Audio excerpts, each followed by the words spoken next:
doing well, right? So the Mexican manager said, we should be like the Scots. We should drink whiskey for breakfast. You know, I mean, right out the blue, whiskey for... I mean, so then everyone thought, if we've got a problem, we'll just tell it. We'll just blame it on the Scots. And that's what can happen. And now Gemmell's got a chance to put Scotland 2-1 in front. Scotland's last game was against Holland, a team destined to reach the final. Now that failure was virtually guaranteed, Scotland started to play well. Having gone 2-1 ahead with an Archie Gemmill penalty, they began to look like a team. They needed to win by 3 clear goals to reach the last stages. A further stunning individual goal by Archie Gemmill earned him the award for the best goal of the competition. It also took Scotland to within 1 goal of qualifying.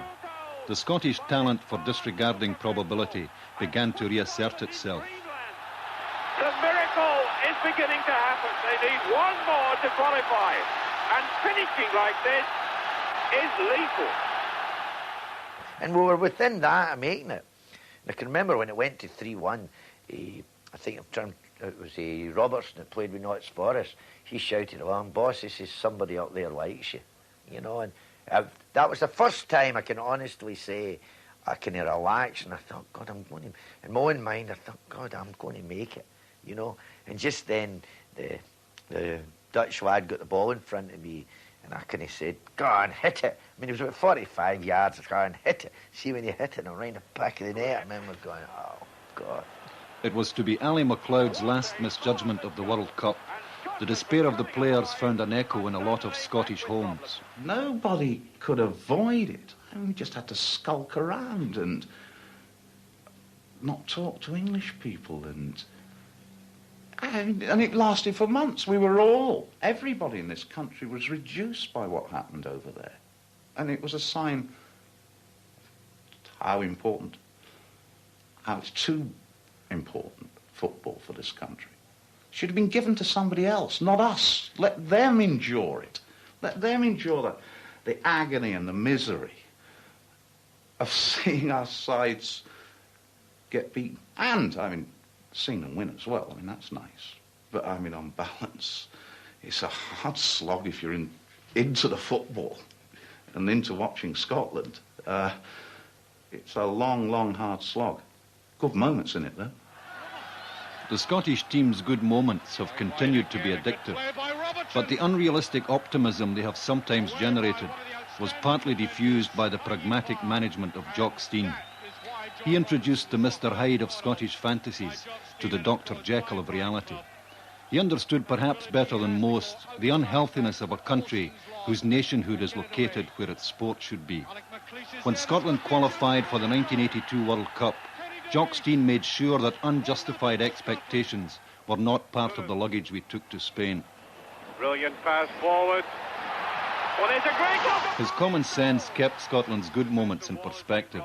His realism foresaw the likelihood of defeat by Brazil. But Scotland still asks football to do more than most other nations ask of it. A country that is half asleep remains likely to dream. Under Jock Stein's managership, Scotland moved again towards qualification for the World Cup finals in Mexico. Alec Ferguson, his former assistant, has been left to complete the job as a result of Jock Stein's tragic death. As a World Cup draws nearer, it is hard for Scottish supporters not to feel a rush of optimism to the brain. But though Jock Stein is sadly gone, we remember his realism. We don't mind if we go down. If we go down fighting and we go down the right way. Because winning World Cups at our level, a country of our size, you know, with 4 teams in our Premier League, it's very difficult even for us, because our players look world beaters against some teams at home. And they're maybe not good teams that should get there against. I think it's quality you look for. Sigurdsson, a great cross. The header, the ball is into it. But it is the nature of the Scottish game to rekindle expectations beyond the reach of rational analysis. The excitement of one good goal exists more vividly in the mind than any amount of reasoned argument.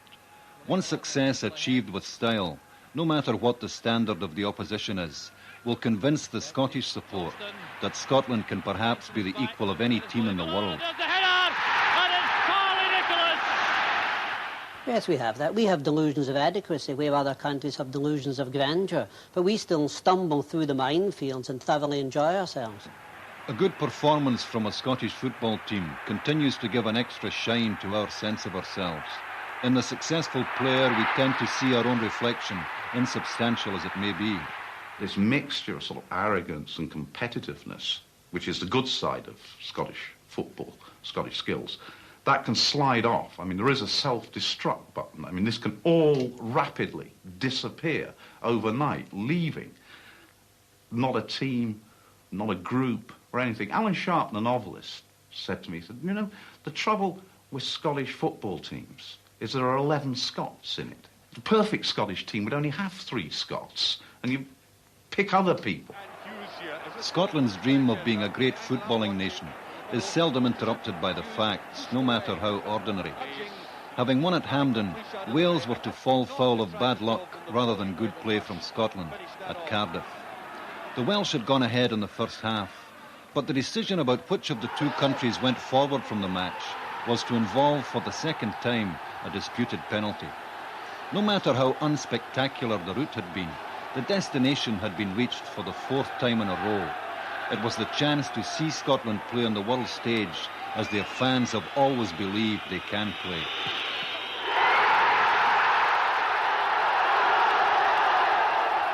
Our idea of heaven on the field is to take the mickey, is to humiliate the opposition with extravagant displays of virtuosity. The English bury you under an avalanche of goals.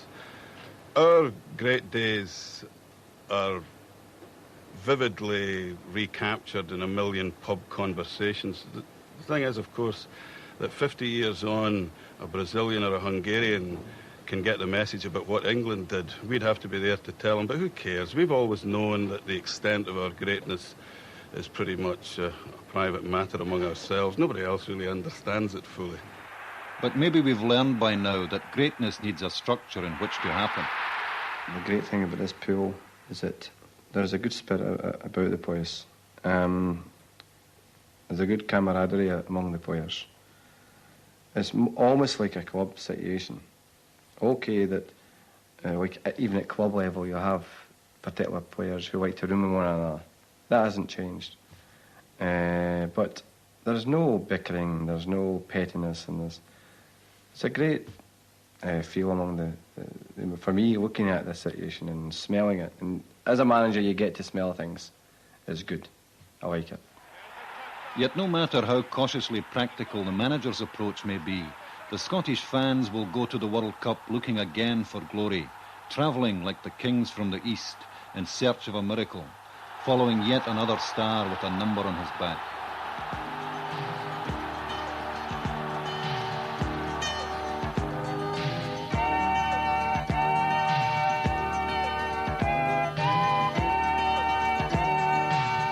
But in Mexico last year, Scotland failed to qualify for the quarter-finals of the World Cup again.